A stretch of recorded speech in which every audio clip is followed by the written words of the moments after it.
Salam əziz müəllimlər, əziz şagirdlər. Bugün sizinlə rabitə sayının tapılmasında bəzi istisnalara toxunacağıq.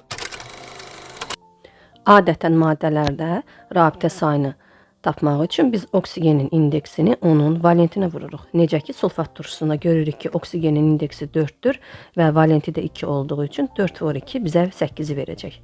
Həqiqətən də qrafik formulda onun 8 olduğunu görürük. Amma görək istisnalarımız hansıdır? Bunlar nitrat turşusu, fosfit turşusu və hipofosfit turşusudur. Bu cür maddələrdə biz ümumi rabitə sayını tapmaq üçün onların indekslərini toplayırıq. Mən aşağıda hər birinə uyğun qrafik formulu yazmışam ki, müqayisə edərək düzgünlüyünü yoxlayaq.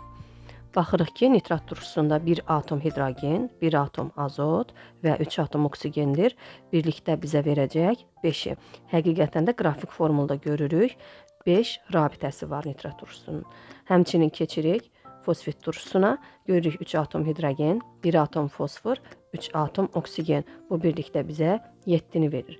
Və fosfit turşusunda görürük ki, 7 rabitə var. Hipofosfit turşusunda da bu şəkildədir. 3 atom hidrogen, 1 atom fosfor və 2 atom oksigen birlikdə bizə 6-nı verəcək. Qrafik formulda da görürük ki, hipofosfit turşusunda 6 rabitə var. Əziz müəllimlər, əziz abituriyentlər, əgər bu kimi videoların davamını istəyirsinizsə, rəylərdə mütləq bildirin. Sağ olun.